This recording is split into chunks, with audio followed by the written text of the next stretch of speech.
Industrial control systems run the world's factories, power plants, and waterworks.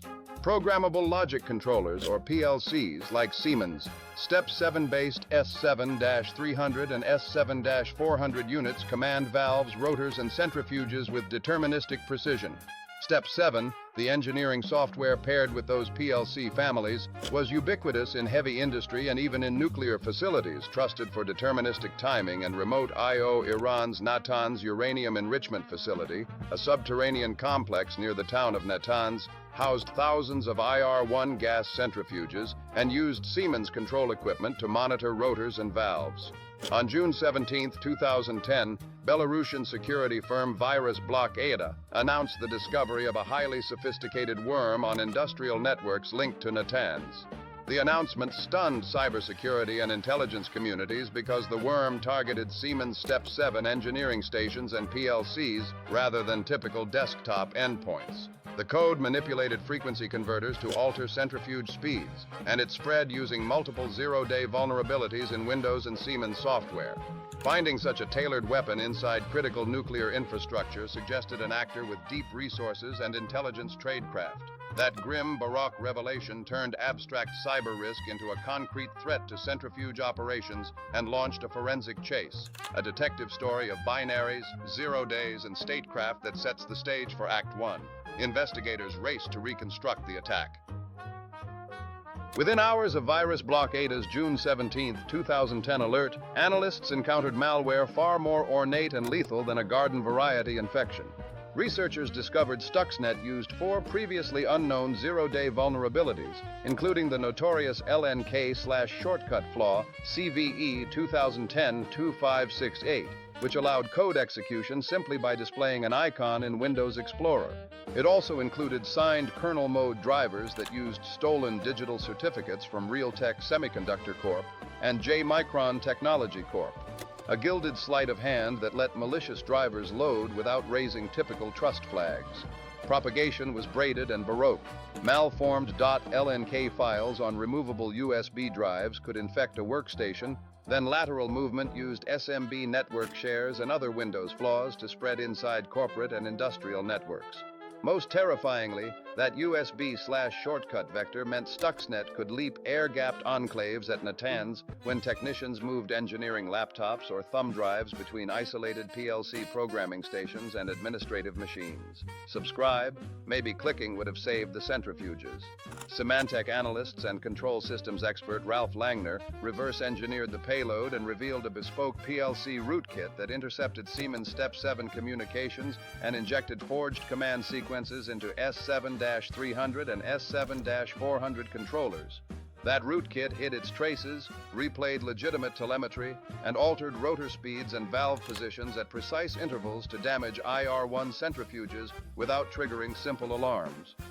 Every technical twist, multiple zero days, signed drivers, USB-enabled air-gap bridging, and a stealthy PLC rootkit transformed the incident from nuisance infection into a deliberate, high-value operation requiring nation-state resources and human intelligence. The forensic trail demanded provenance, operator intent, and a reconstruction of how such an elegant cyber engineering coup was conceived and deployed, driving the investigation toward attribution and the revelations that followed. Analysts dug into infected engineering stations at Natanz and other sites, performing a file-by-file autopsy of Siemens Step7 projects supplied by Virus Blockade and shared with Symantec and control systems expert Ralph Langner. The forensic picture hardened fast. The worm carried a bespoke PLC rootkit that did more than harvest configuration files or siphon credentials. It injected and executed malicious logic inside Siemens S7-3 and S7-400 controllers. Reverse engineers found altered Step7 project blocks and ladder logic that raised and lowered frequency converter set points on a schedule, then intercepted telemetry calls and returned fabricated sensor readings to HMI and engineering stations so operators saw normal temperatures, pressures, and rotor speeds. The rootkit sat between the engineering software and the target PLCs, suppressing alarms, replaying legitimate telemetry, and restoring archived values when defenders tried manual checks. Forensics showed deliberate timing.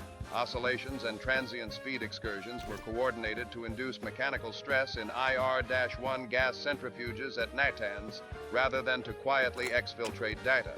The code targeted variable frequency drives and centrifuge speed control loops with intimate knowledge of industrial process dynamics, a signature of methodical reconnaissance and human intelligence on plant operations.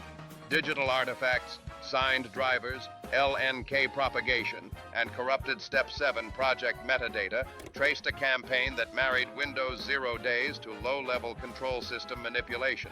Langner and others concluded the objective was sabotage, to degrade or destroy centrifuges while masking the attack. That technical certainty shifted the inquiry from how the worm worked to who had the operational capacity and motive to weaponize PLCs, setting investigators on an attribution arc that builds toward the revelations of Act 3. Investigators moved from mechanism to motive by assembling a chronological dossier that tightened the noose. Binary timestamps and variant histories traced an evolutionary arc. Early crude builds gave way to increasingly elaborate modules, signed drivers, and a bespoke PLC rootkit. Forensic teams dated that engineering lineage to 2009 to 2010 and linked it to rising operational capability. Testing artifacts, Step7 project files, commented code fragments, and logic blocks that matched realistic centrifuge control loops suggested development on an industrial test bed rather than in a desktop lab. Security researcher Ralph Langner argued the attackers had intimate knowledge of Natanz process dynamics and likely access to replicated hardware for validation. Deployment patterns showed careful choreography. Wide, stealthy propagation used the CVE 2010-2568 LNK exploit and stolen Realtek and J-Micron certificates, which produced global spread. Yet the destructive payload triggered only where Siemens S7 300-400 controllers matched the exact centrifuge profiles at Natanz. That discrimination and restraint are uncommon in criminal campaigns. A hard-coded termination date reinforced the picture of centralized control. Stuxnet's self-destruct routine was scheduled for June 24, 2012, showing deliberate lifecycle management.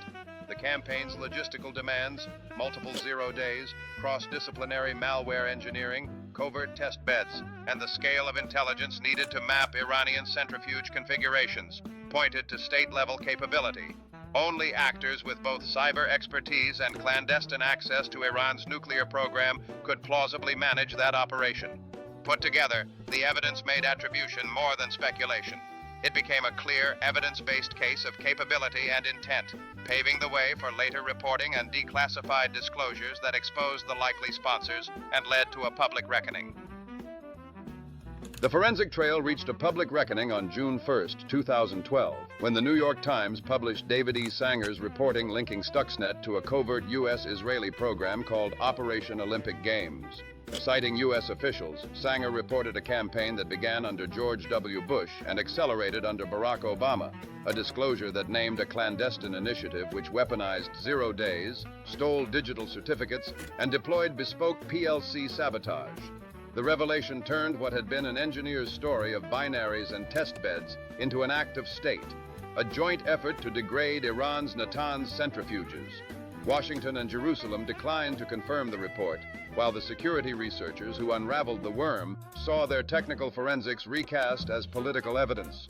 The story reframed Stuxnet's June 24, 2012 termination as a controlled endgame rather than an accident, and it immediately shifted debate from provenance to policy, accountability, and international norms. Diplomats, intelligence chiefs, and legal scholars scrambled to assess precedent, escalation risks, and possible retaliation paths. The New York Times converted a forensic victory into a diplomatic crucible, pushing the narrative from engineering proof toward legal and political fallout. Stuxnet's exposure forced sweeping industry-wide reforms in industrial cybersecurity.